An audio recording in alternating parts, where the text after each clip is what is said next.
திருக்குறள் வகுப்பு நல்குறவு வறுமை பாபத்தி திரு பூவரசி மறைமலை ஐயா அவர்கள் கடுமையான தயாரிப்புக்கு பின் தான் உரையாற்றுவார்கள். அவசரமாக எழுதினாலும் கையெழுத்து அச்சடித்தால் போல் இருக்கும். கடந்த மாதம் உழவு என்ற அதிகாரத்தில் பேசினார்கள். அதில் பிடித்திருக்கும் வேண்டா என்று ஒரு இடத்தில் வருகிறது. ஏரியும் நன்றால் எதிர்விடுதல் என்ற ஒரு இடத்தில் முரண்பட்ட கருத்து வருகிறது. ஏன் இந்த முறை என்பதை ஐயா அவர்கள் பல உரைகளில் ஆய்வு செய்து வள்ளுவர் ஒன்றை நன்செய் நலத்திற்கு கூறியிருக்கிறார், ஒன்றை புன்செய் நலத்திற்கு கூறியிருக்கிறார் என்ற கருத்தை தந்தார்கள். வறுமை பற்றிய அதிகாரத்தை வளமான கருத்துக்களோடு கூறிய ஐயா அவர்களுக்கு நன்றி கூறி அமைகிறேன். இணைப்புரை வழங்கிய புலவர் சி. சோதிநாதன் ஐயா அவர்களுக்கு நன்றி. நூல் மதிப்பீடு சிற்பி ஐயா அவர்களின் தமிழ் இலக்கிய வரலாறு மதிப்பீடு உரை திரு பொறிஞர் சி. தமிழரசன் அவர்கள். தமிழ் இலக்கிய வரலாறு துல்லியமான பதிவுகள் இல்லாதது. பெயரையே குறிப்பிடாமல் கவிதை எழுதியவர்கள் உண்டு.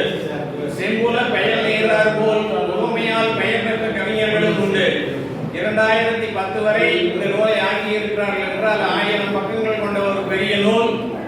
10 குறளுக்கு அரை மணி நேரத்திற்கு மேலாக மணிமணி அவர்கள் உரையாற்றுகிறார்கள் என்றால் தமிழ் இலக்கிய வரலாறு நெடிய வரலாறை அரை மணி நேரத்தில் பேசி முடிப்பது என்பது மிகவும் அரிதான செயல். அதை தன்னுடைய முயற்சியால் ஓரளவுக்கு நிறைவேற்றி உரையாற்றிய தமிழரசன் ஐயா அவர்களுக்கு நன்றி கூறுகிறேன். கவிதை நேரத்திலே தமிழக ஐயாசாமி அவர்கள் கவிதை வாசித்தார்கள். அன்னாருக்கு நன்றி. ராமானுஜ நகரை சேர்ந்த பாடகர் யாதுமோரே என்ற பாடலையும் முற்றுடி உதவியும் என்ற இசைப்பாடலையும் பாடினார்கள். அன்னாருக்கு இந்த நேரத்தில் நன்றி கூறி அமைகிறேன். சிறப்பு விருது நிகழ்ச்சி ஒன்று இடையே நடைபெற்றது. வாழ்நாள் சாதனையாளர் என்ற விருதினை நமது அமைப்பின் தலைவர் பொன்முடி சி. சுப்பையன் ஐயா அவர்களுக்கு வழங்கியது. அதை வழங்கிய டாக்டர் குருதிசாமி ஐயா அவர்களுக்கும் அவருடைய தோழர் நமது அவையின் மூத்த உறுப்பினருமான சாமியப்பனார் அவர்களுக்கும் நன்றி கூறி அமைகிறேன். அன்னார் அவர்களுக்கு வாழ்த்துறை வழங்கி சார்பை வழங்கிய துணைத் தலைவர் புலவர் சி. சோதிநாதன் அவர்களுக்கும் நன்றி பாராட்டுகிறேன். சிறப்புரை ராமு நாகராஜன் ஐயா அவர்கள். முதல்வர் பாரதி மெட்ரிக் மேல்நிலைப்பள்ளி கோவை. கவிமணியின் உமர்கையாம் பாடல்கள் பற்றிய ஆய்வுரை ராமு நாகராஜன் ஐயா அவர்கள் ஒரு பல்துறை வித்தகர். கடந்த மாதம் நான் யா ரா லா மொழி முதலில் வாரா என்றேன். ஐயா அவர்கள் கூட்டு முடிவில் என்னிடம் யகரத்தில் யா என்ற நெடில் மட்டும் ஆகார நெடில் மட்டும் மொழிக்கு முதலாக வரும் என்றார். நானும் அதனால் தான் ஐயா யுத்தம் யோசனை என்ற சொற்களை எடுத்துக்காட்டு காட்டினேன். யானை வரும் என்பதை யானும் அறிவேன் ஐயா என்று அவர்களிடம் கூறினேன். நான் அந்த கருத்தை தெளிவில்லாமல் கூறி அதையே பல சபைகளிலும் கூறிவிடக் கூடாது என்ற நல்ல எண்ணத்தில் நிறையை பொதுவில் கூறு குறையை தனித்து கூறு என்ற இங்கிதம் தெரிந்த அந்த மனிதருக்கு இந்த நேரத்தில் நன்றி பாராட்டுகிறேன். சென்றிடுவீர் எட்டத்திற்கும் கலை செல்வங்கள் யாவும் உணர்ந்து இங்கு சேர்ப்பீர் என்று சொன்னார் பாரதி. ஆனால் நம்முடைய நாட்டில் இருக்கக்கூடிய செல்வங்களை பிற மொழிகளில் மொழிபெயர்த்தால் நம்முடைய நூல்களை பற்றிய அறிவு பிறர் அறிய வாய்ப்பாக அமைகிறது. வங்க கவிஞர் ரவீந்திரநாத் தாகூரின் Gitanjali Indian society of London அதை ஆங்கிலத்தில் மொழிபெயர்த்தது. பின்னர் தான் உலகம் அறிந்தது, நோபல் பரிசு பெற்றது. வால்மீகி முனிவர் வடமொழியில் எழுதிய ராமசரிதம் கம்பரால் ராமாயணம் என்ற பெயரில் தமிழில் எழுதப்பட்டது. கம்பராமாயணம் வழிநூல். கால்டுவெல் அவர்களின் திராவிட மொழிகள் அல்லது தென்னிந்திய மொழிகளின் ஒப்பிலக்கணம் comparative grammar on Dravidian or South Indian languages என்ற நூல் வந்த பிறகுதான் தமிழின் தனித்தேங்கும் ஆற்றலை உலகம் அறிந்தது. ஏன் நம்மவரும் அதன் பின்னர் தான் அறிந்தார்கள். திருக்குறள் ஆங்கிலத்தில் மொழிபெயர்க்கப்பட்ட பின்தான் உலகம் தமிழின் பெருமையை அறிந்தது. வள்ளுவன் தன்னை உலகினுக்கே தந்து வான்புகழ் கொண்ட தமிழ்நாடு என்று தமிழின் பெருமையை வள்ளுவரின் பெருமையை சொல்லுகிற பொழுது அது உலகம் அறிய செய்தது அதனுடைய ஆங்கில மொழிபெயர்ப்புதான். மொழிபெயர்த்து யாத்தல் ஓர் இலக்கிய வகை. அவ்வகை நூல்தான் கவிமணியின் உமர்கையாம் நூல். முதல் வழி சார்பென நூல் மூன்றாகும் என்று நன்னூல் கூறும். மொழிபெயர்த்து யாத்தல் என்பது நான்காவது வகை. மணிமேகலையில் ஆதிரியின் கணவன் சாதுவன் நாகர்களிடம் அகப்பட அவனை பலியிட கொண்டு சென்ற தருணத்திலே சாதுவன் நாகர்கள் மொழியிலே பேசுகிறான். அவர்கள் மொழியிலே பேசுவதை பார்த்த நாகர்கள் அவனை கொல்லாது விட்டுவிடுகிறார்கள். இந்த இடத்திலே என்ன பயன்பட்டது என்று பார்த்தால் தாய்மொழி பற்று. அவர்கள் நாகர்கள் தாய்மொழி பற்றின் காரணமாக நாகனை விட்டுவிட்டார்கள். நாகனுடைய இரண்டாவது மொழி அறிவு அவனுடைய உயிரை காப்பாற்றியது. இந்த இடத்துல ஒரு துணுக்கை சொல்ல விளைகிறேன். நாயி பூனை எலி மூணும் இருக்குங்க. இதுல என்னாச்சு, எலிய பூனை துரத்துது. பூனை துரத்துற போது எலி ஓடி ஓடி பார்க்க முடியல. ஒரு இடத்துல ஒளிஞ்சு என்ன ஒழிச்சு அந்த எலி நாய் குறைக்கிற மாதிரி குறைச்சது. நாய் குறைக்கிற மாதிரி குறைச்ச உடனே பூனை ஓடி போயிடுச்சு. அதுக்கு பிறகு அப்புறம் அந்த குட்டி கிட்ட பூனை சொல்லுது, now you see how useful a second language is.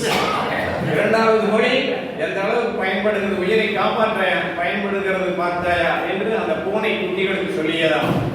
உமரகையான் பாரசீக மொழியில் எழுதினார். பிரிச்சுரால் அதை ஆங்கிலத்தில் மொழிபெயர்த்தார். கவிமணி அவர்கள் அதை தமிழில் மொழிபெயர்த்து மூல நூலை விஞ்சிய கவிதையாக நமக்கு தந்தார்கள். இந்த இடத்தில் ஒரு துணுக்கை கூற விளைகிறேன். லண்டன்ல சார்லி சாப்ளின் என்ற நகைச்சுவை நடிகர் இருக்கிறாரு. அவர் வாழ்ந்த பகுதியில் ஒரு மின்கிரி ஷோ நடக்குது. சார்லி சாப்ளின் தெரியும், கண்ணாடி தொப்பி, அவர் போட்டிருக்க ஷூ, கைத்தடி, இதுகளை வச்சுட்டு மொழியே இல்லாமலே மக்களை சிரிக்க வைக்கக்கூடிய வித்தகர். அந்த மின்கிரி ஷோவில் நிறைய பேர் சார்லி சாப்ளின் வேடம் அணிந்து மேடையிலே தோன்றுகிறார்கள். நடுவர்களில் மதிப்பெண் போட்டுக் கொண்டு இருக்கிறார்கள். அந்த போட்டியில் சார்லி சாப்ளின் வந்தவர், அவரும் போய் கலந்தாரு. அவரும் கலந்தது. கடைசியில பரிசு கொடுக்கிற போது பார்த்தா சார்லி சாப்ளினுக்கு 3வது பரிசு எடுக்கிறாங்க. அப்புறம் சார்லி சாப்ளின் சொன்னாரு, நான் தான் சார்லி சாப்ளின், நான் தான் சார்லி. ஆமாம், நிறைய பேர் இப்படி சொல்லிட்டு. அது மாதிரி மூல நூலை தெரிஞ்சக்கூடிய அளவுக்கு வடிநூல்கள் அமைகின்றன. அந்த வகையிலே இந்த உமர்கையாம் நூலும் தமிழுக்கு கவிமணி தந்த வரம் என்று நான் நினைக்கிறேன். இந்த கவிமணியின் பாடல்களிலே பல பாடல்கள் திரைப்பட பாடல்களிலே வருகிறது. நிலையாமையை பற்றி வருகிறது. இன்பம் எங்கே இன்பம் எங்கே என்று தேடு, அது எங்கிருந்த போதிலும் அதை நாடியோடு ஒரு பாட்டு வரும். கண்ணதாசன் கவிதைகளிலே புதிய மொந்தையில் பழைய கல் என்று சொல்லுவார்கள். கண்ணதாசனும் அதில் எடுத்து கையாண்டு இருக்கிறார்.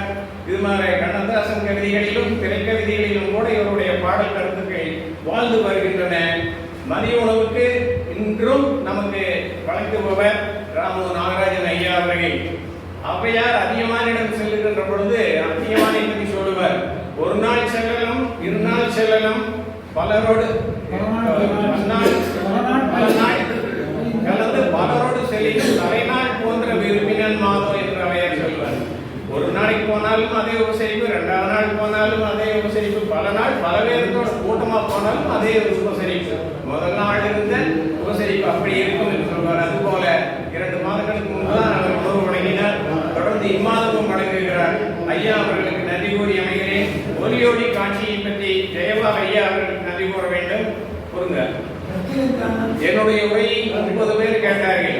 கடந்த மாதம் நான் உரையாற்றிய பெண்மை பேசும் கதைகள் என்ற உரையை யூடியூப்ல ஐயா அரங்கேற்றம் செய்தார்கள்.